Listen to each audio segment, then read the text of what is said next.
बर' सावथुन मुलुगनि मुंदांखा फावगिरि ओम प्रकाश केरकाटारिया बर' थुनलाइ आफादनि 67थि बोसोरारि जथुम्मायाव बाहागो लानानै खौरांगिरिनि सिगाङाव मा फोरमायदों फै जों मिथिना लानि।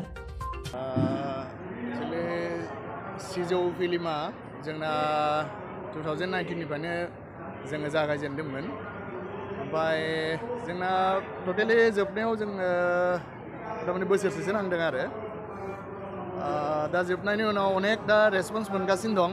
ओमफ्राय रायजोफोरनिसिम एक्चुअलि देखायनो हायाखै दाबो, मानोना कभिडनि सिटुएसनखौथ' नोंथांमोनहा मिथिदोंनो। दा जोङो 2022 नि आगस्टआव जों सानदों आरो हल रिलिज खालामग्रोगोन, बेनि उनाव रायजोफोरा गामि गामि नुनो मोनगोन। ओमफ्राय बे सिजौ फिल्मा अलरेडि इन्डियान पेन'रामायाव जोंना जायगा मोनदोंमोन आरो अनेक नेसनेल इन्टारनेसनेल जायगायाव जोङो बे बान्था मोनदों। आरो जोंना रिसेन्टलि थांनाय बेंगालर इन्टारनेसनेल फिल्म फेस्टिभेलावबो जों थांदोंमोन।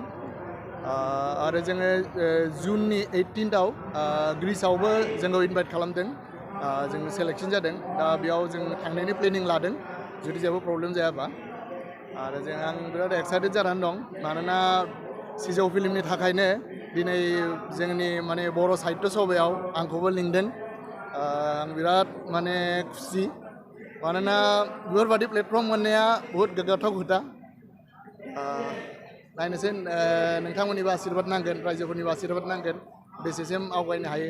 आरो उनाव रायजोफोरनि सापर्ट जुदि मोनबाय थायोबा आरोबाव बानायनायनि प्लेनिं दंबावो। आरो रिसेन्टलि आंना माने आं दा साननै उनाव दा मा होनो सायखं होननाय मुभि खालामनो थांगासिनो दं। बे राङापारायाव दा अलरेडि स्टार्ट जाबाय। थ' बेनोसै आंनि गोदान प्रजेक्टआ।